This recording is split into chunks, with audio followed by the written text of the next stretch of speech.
అందరికీ నమస్కారం. జగద్గురు అయిన శ్రీకృష్ణ భగవంతునికి నమస్కరించుకుంటూ ఈరోజు భగవద్గీతలోని జ్ఞానం అందరూ తెలుసుకోవాలనే ఉద్దేశంతోనే భగవద్గీతని చదువుకోవడం జరుగుతుంది. శ్రీకృష్ణుడి నిజభావము తెలియాలి అంటే త్రైత సిద్ధాంత భగవద్గీత చదివితేనే అందులోని వివరం మనకు సంపూర్ణంగా అర్థం కాగలదని అనుకుంటున్నాము. మీరు కూడా త్రైత సిద్ధాంత భగవద్గీతను చదివి సంపూర్ణ జ్ఞానులు అవ్వాలని కోరుకుంటూ ఈరోజు సాంఖ్యయోగంలో 64వ శ్లోకం గురించి వివరించి తెలుసుకుందాం. రాగద్వేష వియుక్తైస్తు విషయానింద్రియైశ్చరన్ ఆత్మవస్తైర్విధేయాత్మ ప్రసాదమధిగచ్చతి. ఈ శ్లోకము బ్రహ్మయోగము గురించి వివరించి తెలియచేశారు. మనకి భావము రాగద్వేషములను వదిలి అట్లే ఇంద్రియ విషయములను వదిలి స్వాధీనపడిన మనస్సు గల వాడెప్పుడైతే అప్పుడు ప్రసాదంబు కలుగును. ఇంకా కొంత వివరంగా తెలియచేసుకుంటే ఇక్కడ లోపలి నుండి వచ్చు ప్రేమ అసూయ అను 2 రకాల గుణములను వదిలివేసి మన లోపల నుండి గుణాలు రాగము ద్వేషము అనే గుణములను రెండింటినీ వదిలివేసి బయట నుండి వచ్చు ఇంద్రియ విషయములను వదిలివేసి ఏ ధ్యాసలు లేని వశమైన మనస్సు గలవానికి ఆత్మ దర్శనము కలుగును అని తెలియజేశారు. ఇక్కడ బయట నుంచి వచ్చే విషయాలు కానీ లోపల నుంచి వచ్చే విషయాలను కానీ మనసు తీసుకోకుండా ఉంటే అతను ఏ ధ్యాసలు లేకుండా వశమైన మనసుతో కలవానిగా ఉంటే ఆత్మ దర్శనము కలుగును అట్టివానికి అని ఇక్కడ తెలియజేశారు స్వామి.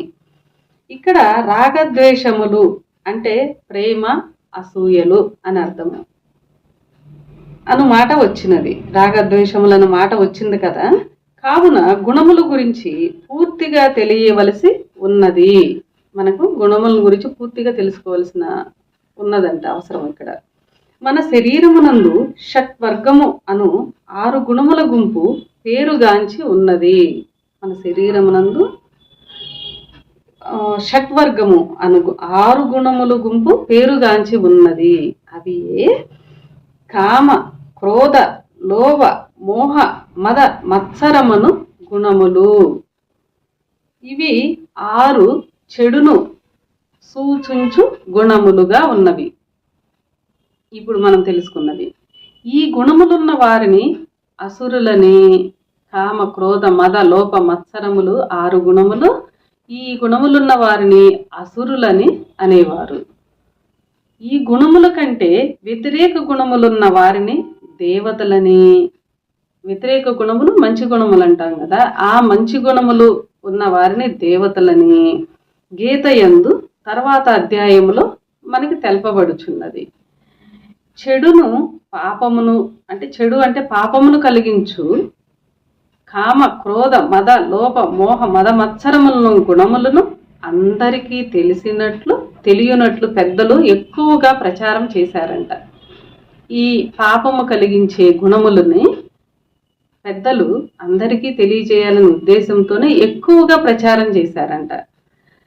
ఎందుకు ప్రచారం చేశారు చెడు గుణముల్ని అంటే ఇక్కడ ఎందుకనగా అవి తెలిసి ఉంటే వాటి యందు ఎరుక కలిగి ఉండురని భావంతో చెడు గుణములను ఎక్కువగా తెలుసుకొని ఉంటే వాటిని ఎక్కువగా ఆ భావములందు ఆ గుణములందు ఎక్కువ ఎరుక కలిగి ఉంటారు అనే భావంతో అందరికి తెలియనట్లు చేశారంట మన పెద్దలు. ఇక మంచిని అంటే పుణ్యము కలిగించు 6 గుణములు ఉన్నాయి. ఇప్పటి వరకు చెడును కలిగించే 6 గుణముల గురించి తెలుసుకున్నాము. ఇప్పుడు మంచిని కలిగించే అంటే పుణ్యము కలిగించే మంచి గుణములు ఉన్నవి. అవి మొదట 6 గుణములకు వ్యతిరేకముగా ఉన్నవి. ఏ దానికి ఏది వ్యతిరేకమైనది అనే విషయమును తెలుసుకుందాం.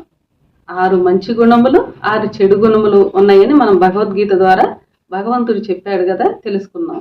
కానీ వేటికి ఏ గుణములు వ్యతిరేకముగా ఉన్నాయని ఇక్కడ భగవద్గీతలో చూసుకుంటే ఒకటి కామముకు వ్యతిరేకము దానము, కామము దానము. రెండోది క్రోధముకు వ్యతిరేకమైనది దయ. మూడవది లోభము, లోభముకు వ్యతిరేకమైనది ఔదార్యము. నాలుగవది మోహము, మోహముకు వ్యతిరేకమైనది వైరాగ్యము అనే గుణము. ఇక్కడ ఐదవ గుణము మదము, మదమునకు వ్యతిరేకమైన గుణము వినయము. ఇక్కడ ఆరవ గుణము మత్సరము, మత్సరముకు వ్యతిరేక గుణము ప్రేమ. తెలుసుకున్నాం కదా, చెడు గుణములకు వ్యతిరేకమైన ఈ గుణములు 6, మంచి గుణములు 6 అని. వేటికేటికి వ్యతిరేకమైనయో ఇక్కడ తెలుసుకున్నాం కదా. ఇలా ఉన్న చెడు మంచి గుణములందు ఏ గుణము లేకుండా పోవటమును బ్రహ్మయోగము అనబడును అంట్లా. ఇక్కడ మంచి చెడు గుణములందు ఏ గుణము లేకుండా పోవటమునే బ్రహ్మయోగము అని అంటారు. ద్వేషము ప్రేమ అని 2 గుణములు చెప్పడములో మంచిని చెడువి అను 2 రకముల గుణములు వదిలి అట్లే బయట ఇంద్రియముల విషయములు వదిలి ఉన్నవాడు బ్రహ్మయోగి అగును. వానికి ఆత్మదర్శనమగునని ఈ శ్లోకమున తెలియజెప్పటమైనది. అట్టి వానికి ఇంకా ఎలా ఉండునిది అనేది ఇంకా రాబో శ్లోకములో తెలుసుకుందాము. ఈ మనసు ఎందు గుణములు లేకుండా ఉంటేనే ఆత్మ దర్శనం అగును. ఎవరికి అంటే బ్రహ్మయోగికి మాత్రమే. ఏ యోచనలు రాకుండా ఉండినప్పుడు మాత్రమే మనసు నిలకడగా ఆత్మ యందు ఉంచితేనే బ్రహ్మయోగం అగును. అప్పుడు ఆత్మ దర్శనం అగును అని ఈ శ్లోకం ద్వారా తెలియజేశారు. అందరికీ నమస్కారం.